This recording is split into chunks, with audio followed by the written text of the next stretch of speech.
The fluorescent lights hummed overhead as Marcus Chen sat in the sterile waiting room, his calloused, hands trembling slightly as he smoothed down his only dress shirt for the third time. The fabric was worn thin at the collar, carefully ironed that morning while his 7-year-old daughter, Emma, watched cartoons and ate cereal in their cramped studio apartment.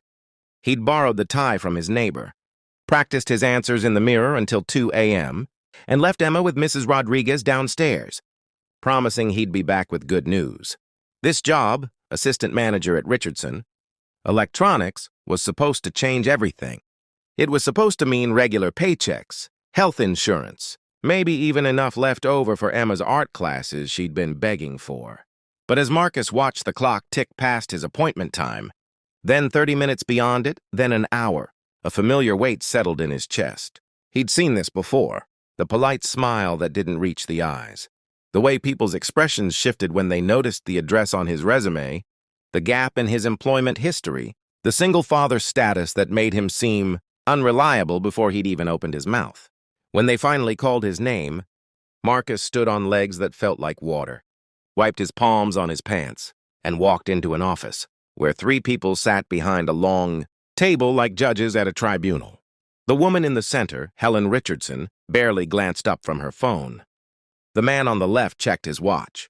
Only the younger woman on the right offered something resembling a smile, though it faded quickly when the others didn't mirror it. Marcus answered their questions as best he could. Yes, he had experience in retail management 6 years before Emma was born. No, he hadn't worked full-time. In the past year, he'd been caring for his daughter after his wife passed. Away from cancer, taking whatever night shifts and gig work he could find while Emma slept. Yes, he understood the position required flexibility with hours, but he had a reliable neighbor and— "Mr. Chen," Helen interrupted, her voice sharp as broken glass. "We need someone who can commit fully to this role. Someone without complications." Complications. The word hung in the air like smoke. Marcus thought of Emma, of her gap-toothed smile and the way she still climbed into his bed some nights, crying for the mother who would never tuck her in again. Complications. "I understand," Marcus heard himself say, his voice hollow. He stood before they could dismiss him, saving himself that final indignity. "Thank you for your time." He walked out of that office with his spine straight and his head high. But by the time he reached the parking lot, his vision had blurred. Not here, he told himself. Not where they could see. He made it to his 15-year-old Honda Civic, the one with the cracked windshield and temperamental starter, before his composure finally cracked. Marcus leaned against the driver's door, fighting the urge to punch something, to scream, to let out the howl of frustration that had been building in his chest since his wife. Sarah had taken her last breath 18 months ago. How many more interviews could he fail? How many more times could he watch? Emma pretend she didn't notice they were eating ramen for the 4th night in a row? She never complained, his beautiful, resilient girl. She just drew pictures of houses with big yards and dogs and asked if maybe someday they could live somewhere with stars. You could actually see. He was still standing there, trying to pull himself together, when he heard footsteps running across the asphalt. "Mr. Chen, wait!" Marcus turned to find the young woman from the interview panel jogging toward him, her professional heels clicking against the pavement. She was breathing hard, her carefully styled hair coming loose from its bun. Up close, he could see she was younger than he'd first thought, maybe 25, with kind eyes that reminded him painfully of Sarah. "I'm sorry," she said, still catching her breath. "I'm Rebecca Martinez, the assistant HR director. I needed to catch you before you left." Marcus braced himself for whatever came next. An apology? A lecture about better preparing for interviews? He'd heard it all before. But Rebecca surprised him. "That was wrong," she said simply. "What happened in there was unprofessional and discriminatory, and I'm ashamed I didn't speak up during the interview. But I'm speaking up now." She glanced back at the building, then seemed to make a decision. 4 years ago, I was you. Not exactly, but close enough. I was a single mom with a 3-year-old son, interviewing for an entry-level position here. Helen was my interviewer then, too. She said the same things to me, that I had complications, that the company needed someone more committed, someone without distractions. Rebecca's voice cracked slightly. I broke down crying in my car just like you're about to do. I thought my life was over. Marcus found himself listening despite the heaviness in his chest. But someone else was in that interview, Rebecca continued. Mr. James Richardson, Helen's father, who founded this company. He'd been quietly sitting in the corner, and I barely noticed him. After I left, he apparently overruled his daughter and called me back. He said anyone who showed up to an interview after the year I'd had deserved a chance. Not judgment. He hired me that day. She smiled softly. Mr. Richardson passed away 6 months ago. His daughter inherited the company, and she's been slowly dismantling everything he believed in.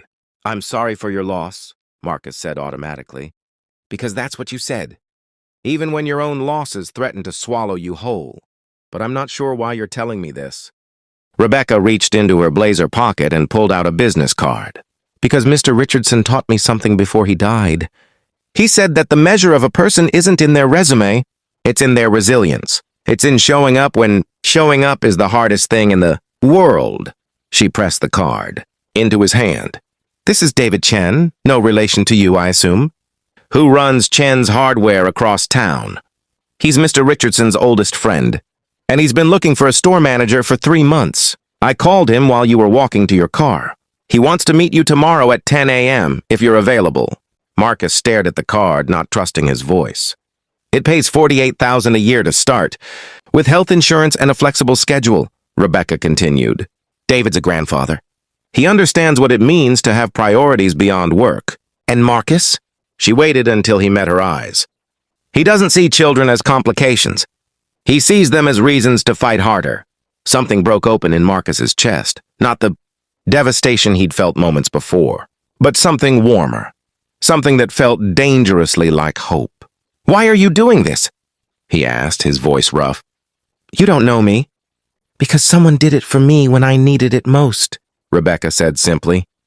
And because my son asked me yesterday why some kids at his school don't have enough to eat. I told him it's because sometimes the world forgets to see people, really see them, but that we can choose to do better.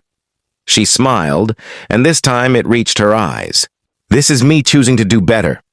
Marcus looked down at the card in his hand, then back at this stranger who'd run across a parking lot to offer him dignity when the world had tried to strip it away. I don't know what to say. Say you'll show up tomorrow, Rebecca replied. Say you'll keep fighting for that little girl who's waiting for you to come home. Say you'll remember this moment. If you ever have the chance to do the same for someone else, I will, Marcus promised and meant it with every fiber of his being. All of it. As Rebecca walked back toward the building, Marcus stood in the parking lot holding a stranger's kindness in his hand and feeling something he hadn't felt in 18 months. The possibility of a future. He thought about calling Emma from the car, about telling her that maybe, just maybe, things were about to change. He thought about the art classes, and the house with the yard and the stars she could finally see. But mostly, he thought about Rebecca's words, that the measure of a person isn't in their resume, it's in their resilience. It's in showing up when showing up is the hardest thing in the world. Marcus got in his car, started the temperamental engine on the 3rd try, and drove home to his daughter. Tomorrow he would show up again. Tomorrow he would fight again. And someday, when someone else was standing in a parking lot with their world crashing down, he would remember this moment and run toward them instead of looking away. Because that's what humanity looked like. Not in grand gestures or sweeping changes, but in one person seeing another person's pain and saying, not today. Today I choose kindness. Today I choose to help. And sometimes that choice made all the difference in the world.